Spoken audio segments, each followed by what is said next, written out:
Welcome to the Startup Espresso. I'm Halti Martin, the host of the show, where we talk about raising funding for your startup and the time it takes to have an espresso.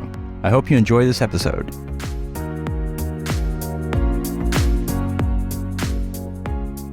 Hello, this is Halti Martin with the Startup Funding Espresso, your daily shot of startup funding and investing. Startup advisors can help a startup establish the business and find the right track to grow. There are informal advisors who help the business without any compensation, and there are formal advisors who help the business but require compensation. Advisors seeking compensation look for a small piece of equity. Most advisors are not paid cash in the very early stages, as there's no revenue to draw from.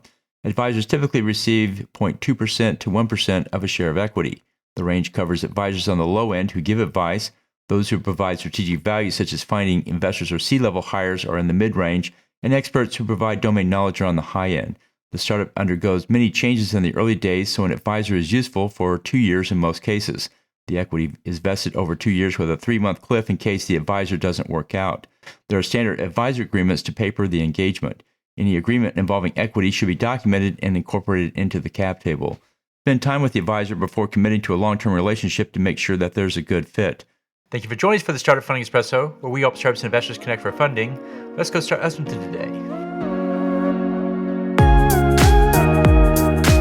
Halti Martin is the director of Investor Connect, which is a 501c3 nonprofit dedicated to the education of investors for early-stage funding. All opinions expressed by Hall and podcast guests are solely their own opinions and do not reflect the opinion of Investor Connect. This podcast is for informational purposes only and should not be relied upon as a basis for investment decisions.